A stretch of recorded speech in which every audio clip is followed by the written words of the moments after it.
Bonjour, voici le chapitre 5 d'Histoire, l'affirmation de l'État dans le royaume de France. Alors, vous avez en fond d'écran ici donc un tableau qui représente l'entrée solennelle du roi Louis XIV et de la reine Marie-Thérèse à Douai le 23 août 1667. Donc un tableau d'un peintre flamand, Van der Meulen. Alors j'ai choisi ce tableau simplement pour symboliser le pouvoir royal à l'époque moderne et notamment de Louis XIV. Le chapitre 5 s'intitule L'affirmation de l'État dans le royaume de France. Alors commençons tout d'abord, comme d'habitude, par une introduction. Du XVIe au XVIIIe siècle, c'est-à-dire l'époque moderne, le royaume de France s'étend considérablement, notamment par la guerre. Il est aussi mieux délimité, protégé et administré, ce qui renforce la monarchie.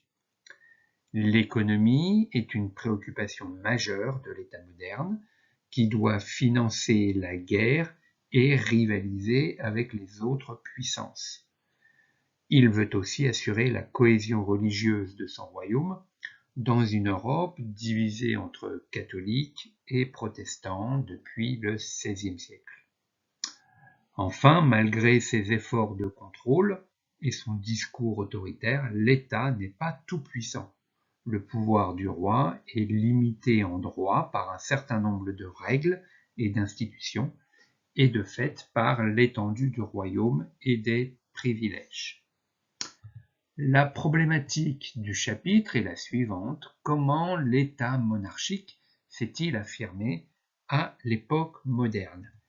Il y aura trois parties. Tout d'abord, grand 1, l'affirmation de l'État moderne, puis grand 2, le contrôle de la vie économique et spirituelle, et enfin, grand 3, les limites de l'autorité royale. Vous pouvez remarquer qu'il y a une petite faute de frappe.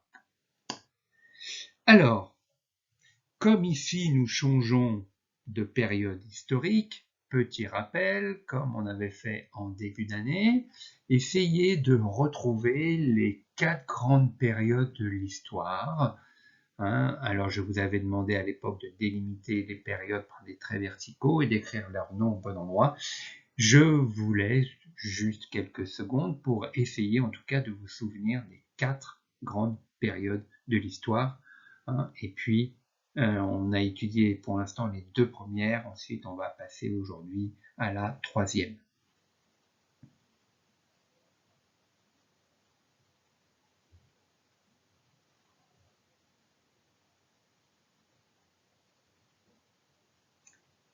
Bon, j'espère que vous avez quelques souvenirs.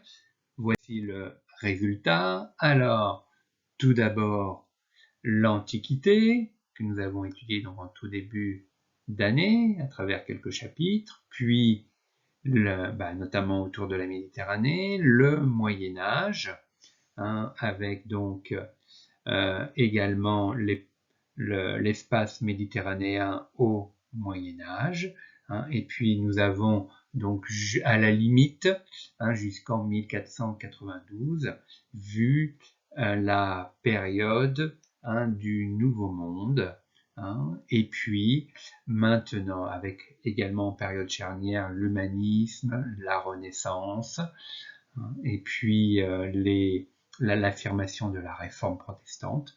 Et maintenant, donc, nous passons à l'époque moderne. Donc, vous voyez, limite 1453 ou 1492, et on s'arrête à la Révolution française 1789. Donc, c'est une période assez courte si on la compare avec le Moyen-Âge et l'Antiquité. Attention, les historiens disent l'époque moderne, mais le mot moderne ici est un piège. Il ne s'agit pas de notre époque c'est l'époque contemporaine. Alors, sur cette frise, donc, vous voyez, donc, il y en a plusieurs des frises, mais on va voir surtout la seconde, celle qui est en dessous. Donc, le violet et le bleu, avec les différentes dynasties en France. Alors évidemment, vous avez donc les Capétiens en violet, qui ensuite se diviseront en deux branches, les Valois et les Bourbons. Ce sont donc les Valois et les Bourbons qui vont nous intéresser, notamment à travers la période qui va de 1515, l'époque de François Ier, jusqu'à 1715, date de la mort de Louis XIV. Alors, plus précisément, donc entre ces deux dates, de 1515 à 1715, donc pendant 200 ans, donc vous avez, vous le voyez ici, donc je l'entoure, la mise en place de la monarchie administrative. Après, on verra donc l'État fragilisé par les guerres de religion. Vous avez dans l'ordre chronologique aussi le renforcement de la monarchie administrative, et puis sous Louis XIV, à partir de 1661, l'apogée de la monarchie administrative.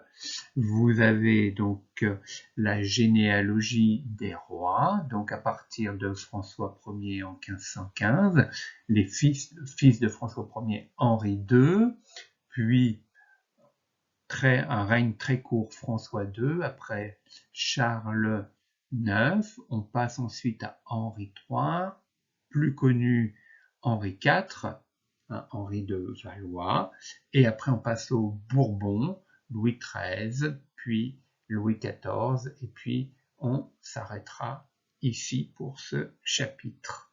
Et vous avez quelques dates clés, donc un certain nombre d'événements que l'on va étudier, l'ordonnance de Villers-Cotterêts, qui va instituer la langue française dans tous les documents administratifs, l'édit de Nantes, qui va permettre, qui va tolérer le protestantisme en France. Puis nous verrons également la révocation de l'édit de Nantes ici en 1685 par Louis XIV, et puis l'affirmation du pouvoir royal à travers la cour de Versailles sous Louis XIV également. Alors, nous commençons, première partie, l'affirmation de l'État moderne et en petit 1, un territoire agrandi et mieux protégé. Première idée, l'extension du royaume. Alors, les guerres de conquête ont permis au roi de France d'annexer de nouveaux territoires. Alors, vous avez donc sur cette carte les territoires donc annexés par les différents rois selon des couleurs différentes. Alors, ce qui nous intéresse ici, on ne va pas voir tous les territoires, mais quelques-uns qui sont importants. En 1601, Henri IV prend la Bresse et le Bugey à la maison de Savoie. Donc ici en marron, les acquisitions d'Henri IV que j'entoure, voilà. Donc ils sont pris à la maison de Savoie, donc aux frontières. Louis XIV, lui, porte ses efforts vers le nord en conquérant l'Artois, donc que vous avez ici, correspond nord de la France, avec l'île notamment jusqu'à Dunkerque. Ensuite, vers l'est, il s'empare de la Franche-Comté, ici, donc tous les territoires qui sont en rose foncé, et puis l'Alsace 1675 également. Voilà. Ensuite, au XVIIIe siècle, l'expansion se poursuit sous une forme, alors cette fois plus pacifique, par des accords diplomatiques. Alors vous voyez sous Louis XV en violet la particularité de la Lorraine, donc avec quelques territoires en vert qui ont été donc rattachés sous Henri II, Toul, Metz, Verdun, et puis la Lorraine, qui va être rattachée à la France en 1766 grâce à des accords diplomatiques. Et puis vous avez la particularité de la Corse qui est rattachée à la France en 1768 par un achat. La Corse appartenait à la République de Gênes et la monarchie française l'a acheté en dernier recours à la République de Gênes en 1768. Deuxième point, des frontières renforcées. Alors, les nouvelles limites du royaume doivent être clairement fixées. Elles peuvent s'appuyer sur un fleuve, comme le Rhin à l'est, ou une montagne, les Pyrénées au sud. C'est la notion de frontière naturelle qui est théorisée pour la première fois sous le règne de Louis XIII. Mais pour garantir la sécurité du royaume, parce qu'il n'y a pas de frontière naturelle partout, Louis XIV charge Vauban de fortifier les frontières. Vauban donc va construire un impressionnant réseau de forteresses au nord et à l'est qu'on appelle la ceinture de fer. Alors vous avez ici un portrait de Vauban, donc qui est issu d'une petite noblesse assez pauvre. Il est devenu ingénieur, donc il dirige des sièges et améliore de nombreuses forteresses. Il devient commissaire général des fortifications en 1678 et donc il va entourer le royaume d'une ceinture complète de fortifications, moins vulnérable à l'artillerie que ce qu'il y avait auparavant. Il perfectionne les méthodes d'attaque et en 1703, il reçoit le bâton de maréchal de France. Il n'hésite pas même, c'est quelqu'un de très franc, à contredire Louis XIV, comme vous pouvez lire sur cette biographie, même dans le domaine politique. Il se rend compte de la misère grandissante du peuple, il propose un impôt payé par tous, y compris les privilégiés, dans un projet de dîme royale, mais qui va être aussitôt interdit. Alors, vous avez ici une photo de Neuf-Brisach, donc une ville fortifiée en Alsace. Alors, vous avez en petit 1 la place d'Armes, donc ici, voilà, vous voyez. Ensuite, vous avez donc petit 2 les courtines, ici, le passage. La tour bastonnée en numéro 3. Vous voyez les bastions rapprochés en numéro 4 et ce qu'on appelle les demi-lunes en numéro 5. Donc voilà pour le principe des fortifications de Vauban. Nous passons au petit 2, une monarchie administrative et en premier point l'administration provinciale. Avec l'extension du royaume, le roi a de plus en plus besoin de relais de son autorité dans les provinces. C'est Henri II, fils de François Ier, qui crée en 1552 la fonction d'intendant. L'intendant, donc, c'est un représentant du roi, donc il est nommé par le roi, dans une province. Il est chargé de la justice, de la police et des finances. En quelque sorte, c'est le roi dans une province. Il a tous les pouvoirs dans une province. Par contre, il est révocable, c'est-à-dire que le roi le nomme, mais il peut lui retirer sa fonction s'il estime que l'intendant a mal fait son travail.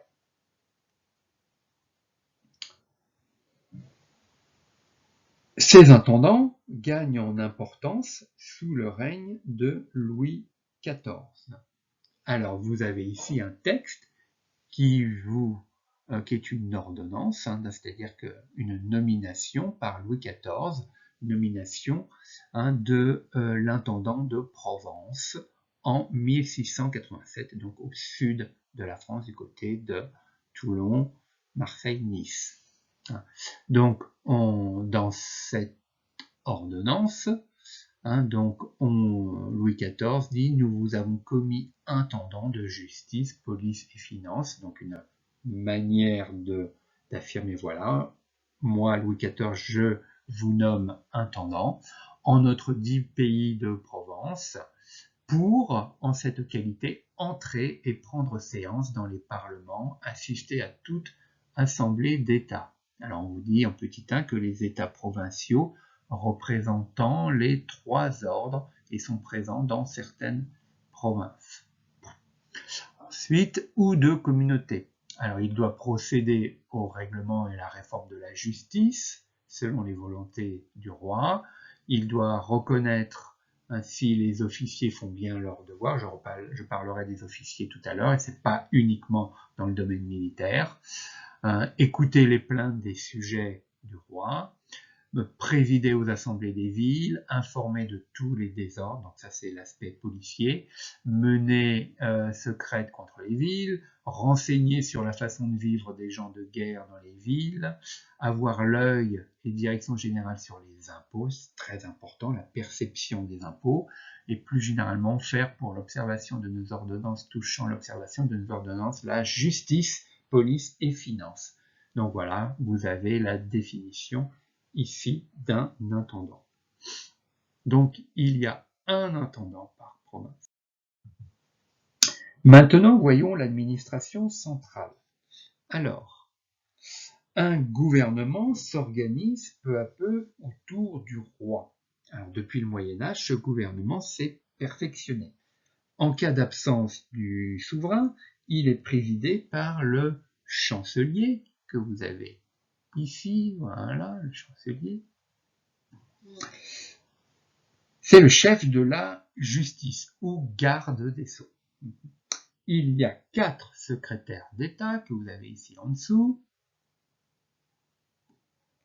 Fonction qui a été créée par Henri II dans des domaines précis. Alors vous voyez les 4 domaines, les affaires étrangères, la guerre, la marine et la maison du roi. On verra que ce sont les affaires intérieures.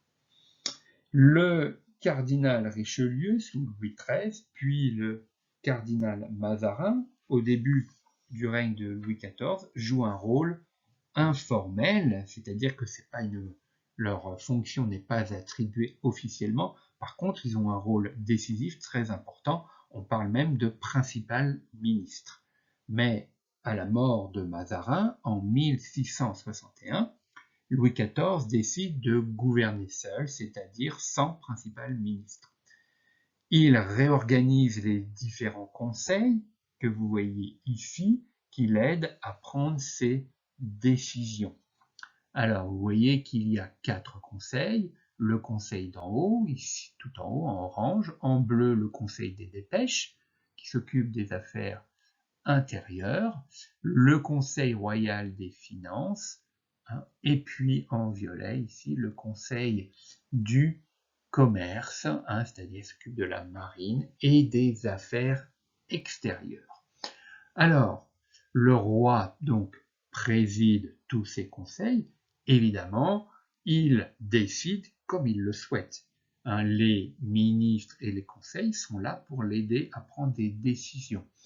Alors, vous voyez que les ministres d'État sont présents au conseil d'en haut, et à tous les conseils d'ailleurs. Vous avez, alors avec la petite balance ici, c'est le chancelier, en bleu, là on le voit, qui est présent au conseil des dépêches. Vous avez également les secrétaires d'État, et puis le contrôleur général des finances, sorte de ministre de l'économie. Cette fonction a été créée par Louis XIV pour Jean-Baptiste Colbert. C'était la charge de contrôleur général des finances, donc l'équivalent ministre de l'économie. Alors, donc les secrétaires d'État, les 4 que vous avez ici, sont en fait les équivalents des ministres actuels. Donc, les différents conseils se réunissent une fois chacun par semaine.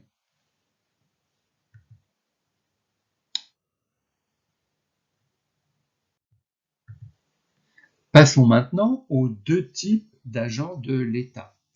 Alors, vous avez tout d'abord les commissaires. Les commissaires sont nommés par le roi, ils sont révocables, c'est-à-dire qu'ils peuvent perdre leur fonction, si le roi le souhaite, quand il estime qu'ils ont mal agi.